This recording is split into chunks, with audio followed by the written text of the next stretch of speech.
Welcome to another Telltale Books video. I'm Greg, I'm Emily.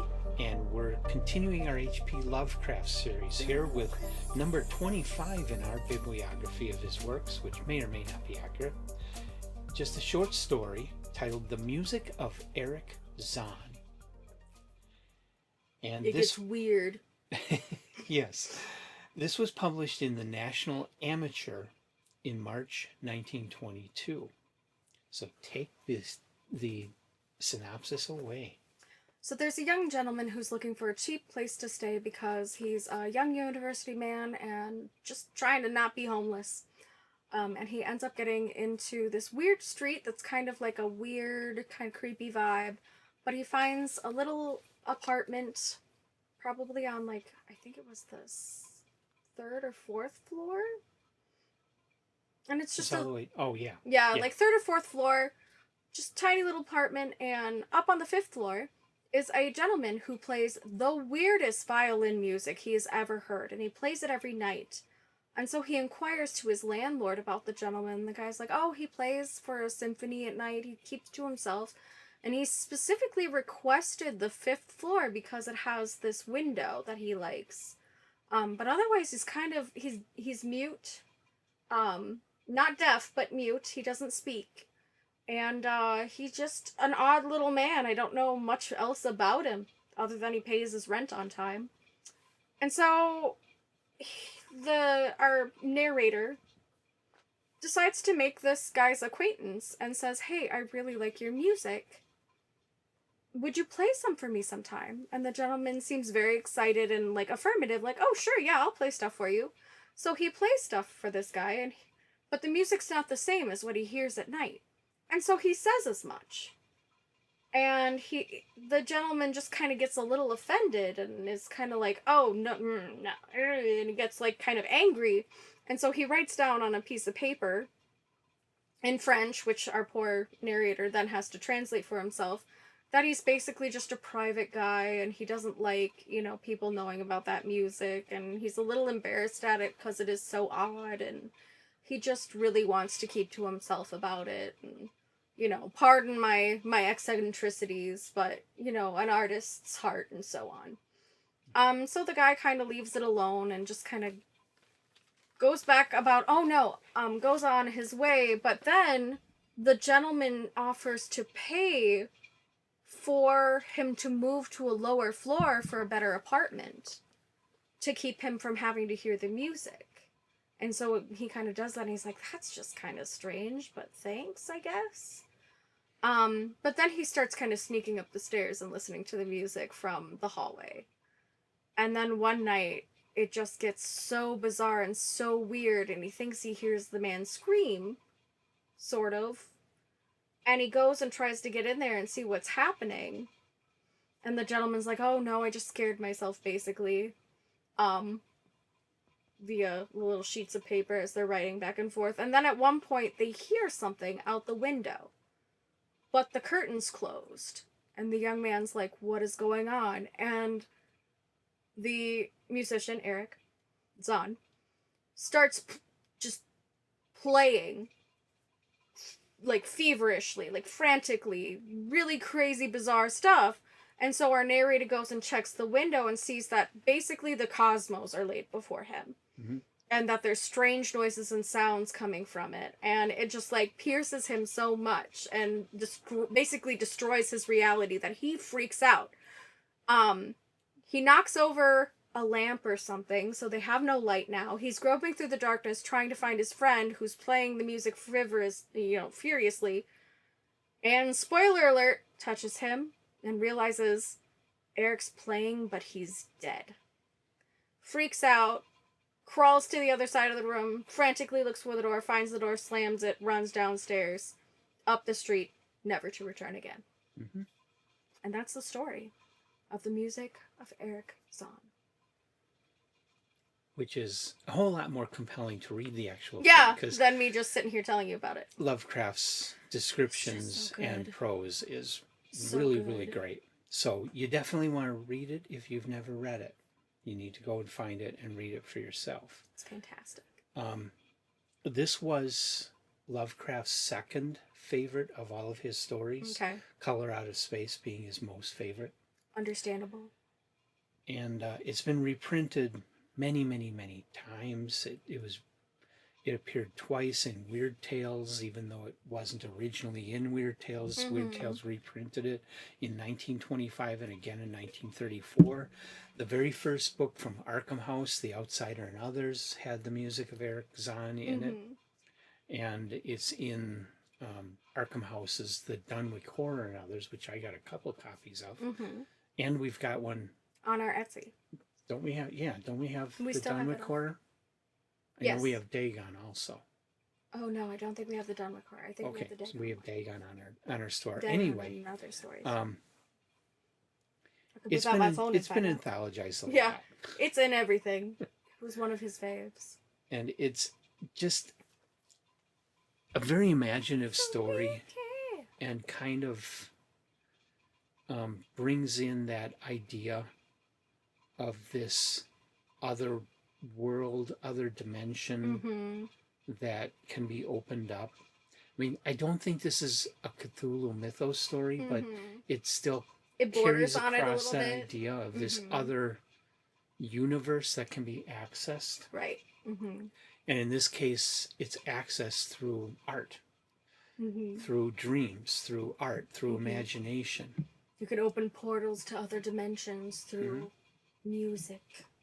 Magic! And so it's kind of suggesting the power of art to transport us, even if only in our minds, to other places and other things, and how, where the imagination comes from, where all these crazy ideas come from for us. Not AI, that's and for to come out from someone who is disabled too. Like, I think that's one of the interesting things about this story, is that it comes from basically an outlier artist. And just kind of like, I also like the concept of people who have disabilities. It's because they have an ability that surpasses their humanness. Yeah, they're savants. Yeah, and so I think that's really an interesting concept as well, to kind of bring it into this from like an outside artist kind of thing. I think that's cool. I like seeing that representation, even in something as early as this. Yeah. So, yeah, this is definitely a top tale. And very highly recommended to, well, pretty much anybody that loves to read. This is a great story. Yeah. Do you find yourself in your mind thinking of a particular music artist now, or something that you've listened to that kind of replace the music that you hear in there? I know you listen to some like experimental. Yeah, like Xenakis or Ligeti or Penderecki. Yeah. Any of them. Me is like... That's what I like about their work. In my mind, I'm like trying to figure out, I'm like, I bet it's like dubstep, but with a violin. It's got weird screeches and... like, really interesting, like, cool beats and sick stuff, but just all done on violin, which some artists have done. Yeah. Very interesting. So it was kind of interesting to try and play in my own mind of what I think that would have sounded like. But I was interested to hear what kind of artists you would have said when you were thinking of what you were listening to here. Because I'm like, I know he likes a lot of experimental instrumental stuff. Yeah. And I thought that would be cool. Of the French experimental artists from the 50s, 60s, 70s. Yeah. They did a lot of really strange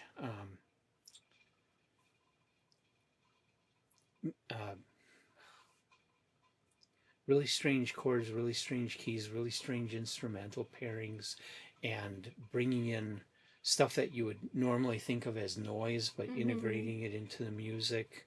And Ligeti had what he called were microtones. They were such short little notes, shorter than what you would normally play, and that figured a lot into his music. A lot of dissonance in their music.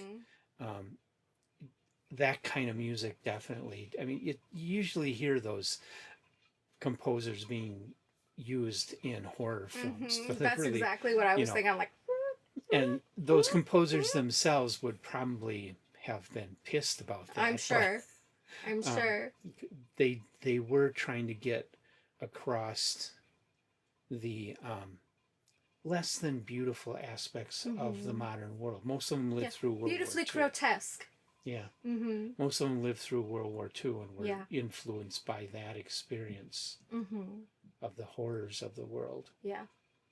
And it's nice to, it is interesting to see, like, so many composers did so many things to, like, push the bounds of music. Like, everything from, you know, slamming or making up instruments to including cannons in the production of, or in the symphony to, for particular sounds.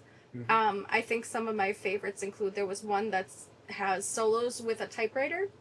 I can't Mm-hmm. remember the name. I think it's just called The Keys or something like that. It's a more Okay. modern piece.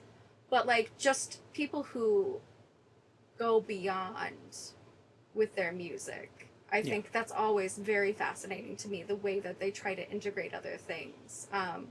For more contemporary people, or people who are more into like contemporary pop culture stuff, August Rush has a great soundtrack where they kind of integrate a lot of normal human interaction sounds or like normal day-to-day sounds into the music. It's not as experimental as some things I've heard, but like for the common popular culture people, that's a good example of some people kind of taking normal everyday items and including the sounds of those things in a symphony. Mm-hmm. I think that's always very thoughtfully done and really interesting. And it's hard to make it good, but people who Yeah. understand music theory and stuff can just make that crap work. I love it. That kind of music is, to the average person, it does sound like just noise, Mhm. and they hate it. And Yeah. I've had people tell me that they just can't listen to it. It just Yeah. bothers them so much. Mm-hmm. But I find things in it. I hear things in it that I don't think other people are hearing. Well, right. And I think too, like I'm a child of my own time. I love synths. I love dubstep. I think it's an interesting idea for electronic music, and I love listening to like a lot of rave stuff and those really high beat things. One, because ADHD, we respond well, our thoughts kind of calm down when we hear really fast paced music. Okay. And that stuff tends to run really, really fast, like hundreds of beats per second. But the sounds that they choose to use, and then when you find out how they made those sounds, like some of the screeching and stuff is just distorted lion roars, Mm-hmm. or it's, you know, a car crash, the tire screeching from a car crash, or, you know, stuff that they've distorted, any number of everyday sounds that they've just blown out into this sound that you can only describe dubstep in onomatopoeias because Yeah. there's no note per se. Like there are some, but there really is no note to Mm-hmm. it. It's just a bunch of synths and beats and common sounds. And I've always found that very interesting, but a lot of people hate it because they're Yeah. like, oh, it's just so, it rubs me the wrong way. It makes me agitated. And I'm like, really? I find it extremely calm. Mm-hmm. So, yeah, it's fun. But this kind of a story too. There are a lot of stories like this. Of course, the Pied Piper of Hamelin Of course. is the famous one, but there's another story that I just reviewed by an early story by Ray Bradbury called The Piper, which takes place on Mars. Yeah. And this piper is standing every day on a street corner playing his pipes. And this guy's noticing this every day. This guy's out there all day long just playing these pipes. What the heck is up? So he starts to talk to him and finds out that this guy he wants to bring out the actual Martians who are kind of hiding at the North Pole in caves away from the Earthman that's coming to destroy the world. And he's trying to bring them out to attack and take back their planet. I'm summoning them. And of course, at the end, it works. Yeah. The music brings them back because they've kind of devolved and they're kind of animalistic, and so they respond to the music in a more intuitive way. Intuitive, where they just can't help Yeah. but kind of compulsive or primal. Instinctual. That's the word I'm looking for. An instinctual way to the music to come out and reclaim their planet and attack the humans. That's fun. It's brilliant short story. And this was before he published professionally. He put this in a fanzine. I was amazed by it. I love that. And it's not even part of the Martian Chronicles. It was pre-Martian Chronicles, but there's a lot of the same themes of that he put into the Martian Chronicles in this story. So there are other stories about and Foundation, the mule uses music. Well, music is such I think all art forms are very interesting, but music I think is so deeply emotional, especially performative music. Because it is a full body experience, not just for the player, but for the listener. And humans are not just humans, all living things are very affected by vibration. Whether it's radio waves, whether it's sound waves, whether it's, the wind, all those things, anything that causes movement to our bodies affects us. And I think that's why it hits us at such a deep level. And why wouldn't it open the cosmos up into, and open a dimension to another world, or to the cosmos itself? Like it feels like it could do that. Or like people who get goosebumps from music, which I found out not everybody gets goosebumps from music. What? That's Somebody sad. explain that to me. How dare you? No. But, like, I'll get goosebumps from songs that hit just the right series of notes, and I feel it in my whole body. I'm For me, it's mostly listening to classical or more complicated musical pieces, like some of Pink Floyd, or,